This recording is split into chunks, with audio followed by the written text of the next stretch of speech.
overstimulation, noise, emotional dysregulation, being snappy.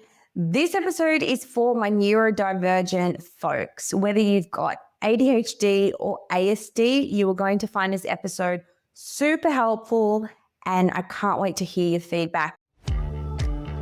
Welcome to the What's Eating You podcast. I'm your host, Stephanie Giorgio, and I'm a clinical psychologist. Welcome to day 5 of our 10 days of healing, our special Christmas edition on the What's Eating You podcast. I'm so glad you're here, and we've made it to day 5.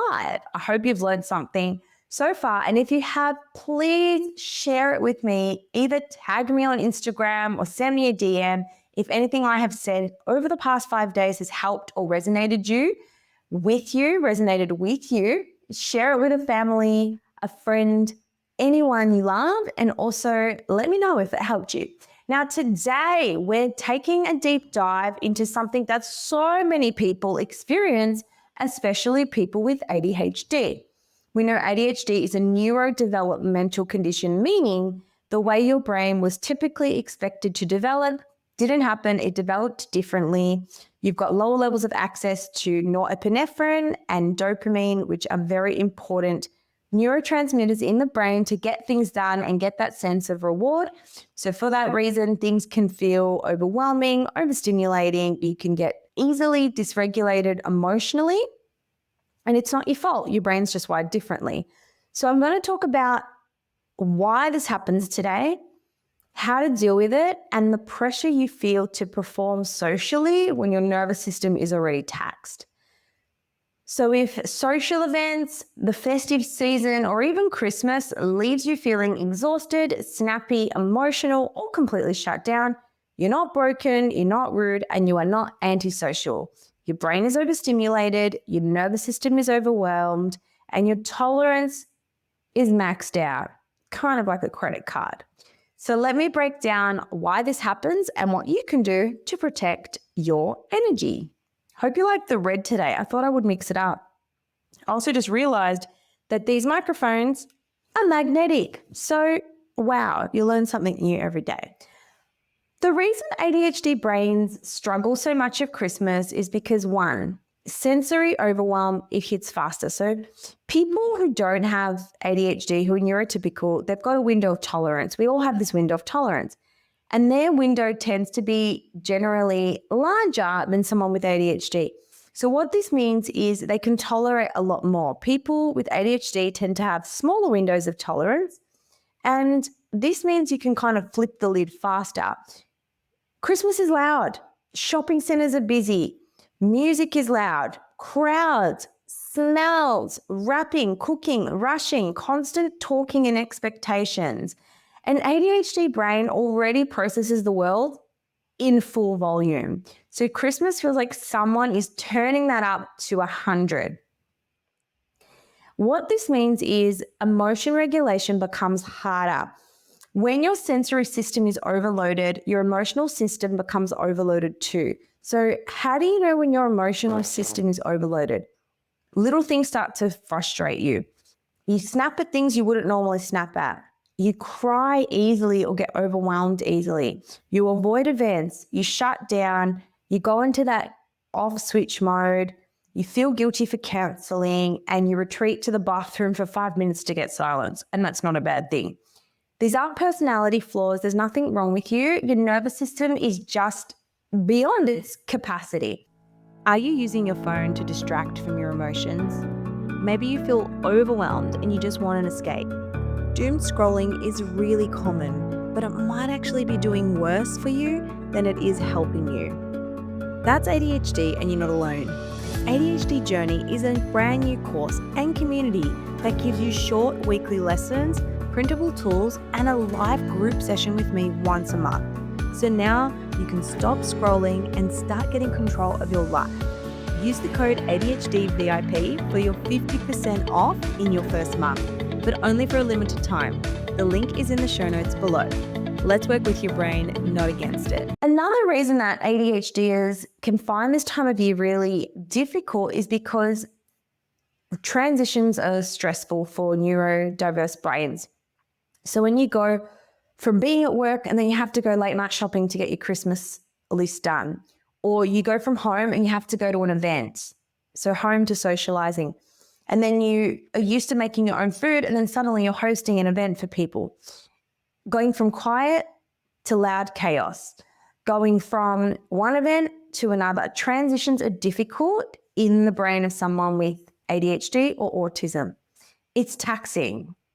It's like your battery gets used more. It's kind of when you've got your iPhone unlocked and your screen's just there, your battery's going to die a lot faster. The fourth reason that this time of year can be really difficult for neurodiverse brains is routine disappears. And when your routine collapses, your sleep gets nasty.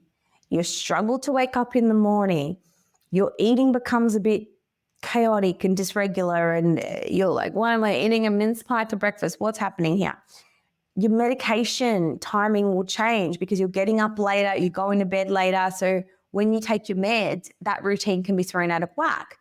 Self-care starts to slip. Oh, don't worry, I'll just go to the gym tomorrow. Yeah, oh, I won't take my vitamins tonight, I'm really tired. Structure disappears too. So an ADHD brain without structure equals dysregulated emotions and a low frustration tolerance. The fifth reason that these times of year can feel more difficult, and then I'm going to go into strategies, is because of masking. Now, someone asked me to do a whole episode on masking. This is it. ADHD women mask harder during the festive season because they don't want to be seen as rude. They know people have gone to a lot of effort. They know you went to a lot of trouble to host them. They overcompensate socially because they feel, oh, I've run late, so I've really got to put my best foot forward. They worry about being judged. I don't want them to think I'm flaky. I don't want them to think I don't care. So you're going overtime to make other people feel seen, heard, validated. They say yes, even though they are drained. So maybe someone said, hey, do you have capacity to make the dessert? And you're like, sure. Instead of saying, could I bring the drinks instead because my work week is absolutely crazy? They try to be the fun one or the easy one. And again, this fits into people pleasing. Sure, I can make a croquembouche cake, no problem. Masking is work. Now, what does masking mean? Masking means you're behaving or performing as if you're okay, like you're neurotypical when you're not really feeling that way. It's emotional labor, it's cognitive labor, and it's physical labor as well. It's work.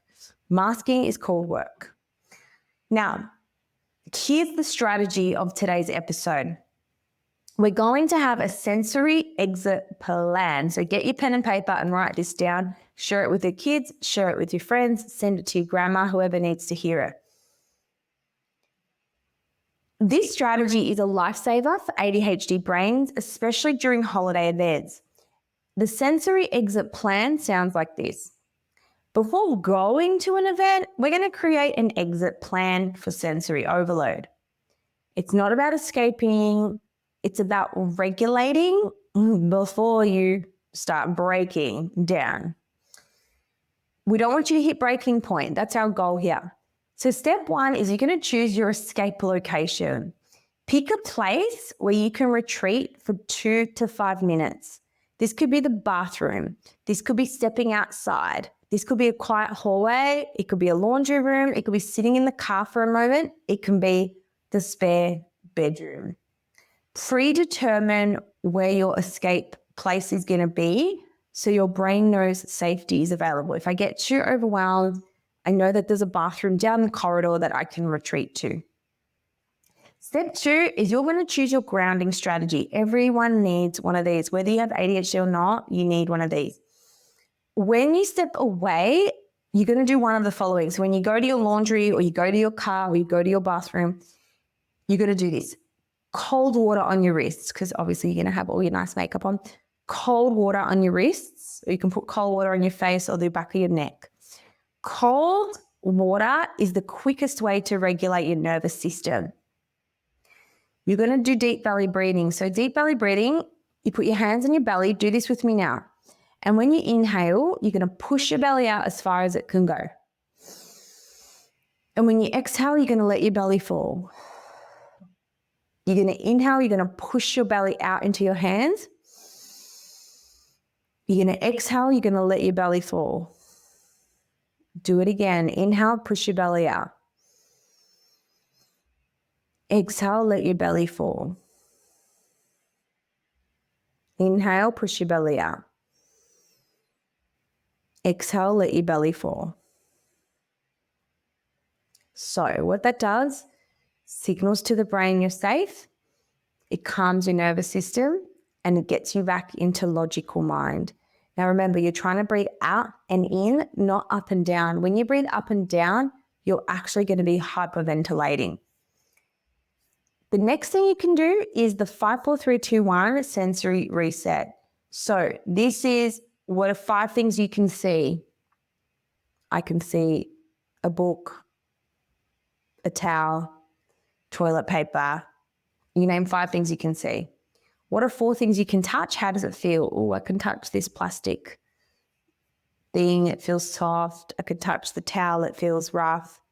What are 3 things you can hear? I can hear the party. I can hear the air conditioning. What are 2 things you can smell? Soap, lavender. What's 1 thing you can taste? Now carry the mints on you. A mint, a peppermint, not mincemeat. Peppermint in your mouth. If you are someone who gets anxious and overwhelmed, having a sensory smell is such a great tool. So I do this with food freedom. If you've got ARFID and the smell of food puts you off, carry around an oil, lavender or peppermint. Put a peppermint in your mouth. The focus that goes to your mouth on this soothing flavor is going to help regulate your nervous system. 15 seconds of silence. No scrolling on your phone. No looking. Let's do it now. Ready, set, go.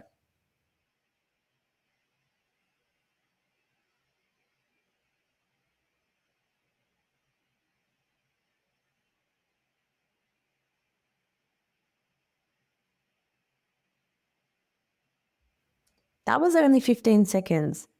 15 seconds of silence.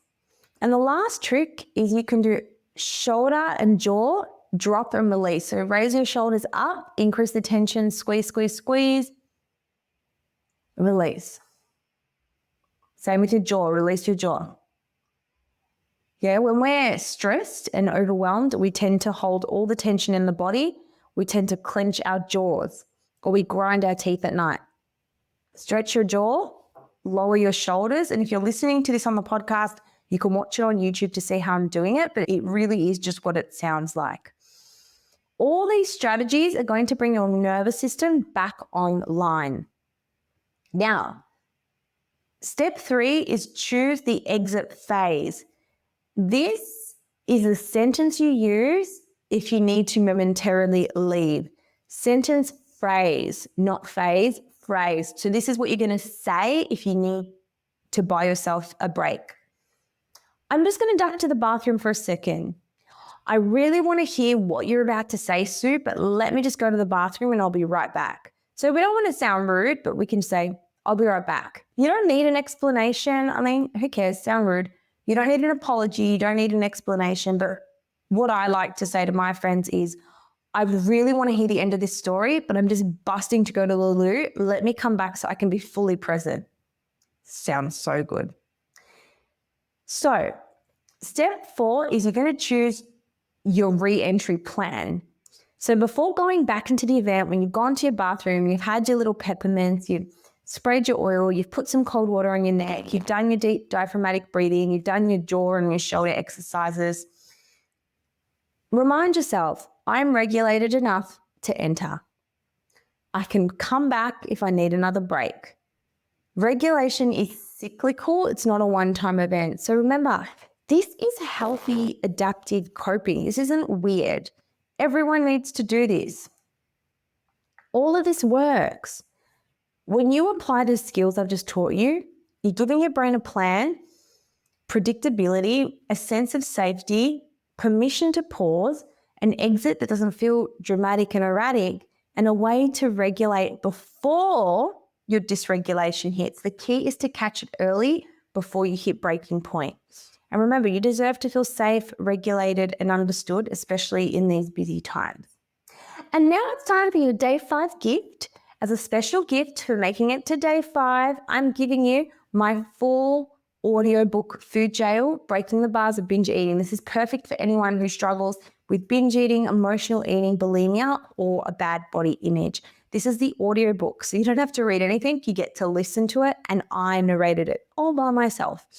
So to get the gift of the day, all you've got to do is head on over to Instagram, make sure you follow me, send me a DM, which is a message that says HEAL5, HEAL with the number 5. And when you send this to me, I will send you the audio book Food Jail. Now, tomorrow, you're not going to want to miss this. We are talking about a tender topic, grief, loneliness, and why Christmas can break your heart even years later. So this is going to be a heartfelt episode dedicated to anyone who might be missing someone this Christmas. You're not going to want to miss this. So please, if you enjoyed today, send it to a friend who may need it or a family member. And I'll see you tomorrow. Take care, and sending you all the healing vibes this festive season. Did you know by taking 2 seconds to leave a rating or a review, you help me get the podcast out to more listeners just like you who could really benefit from the information? I appreciate all your support and thank you for tuning in.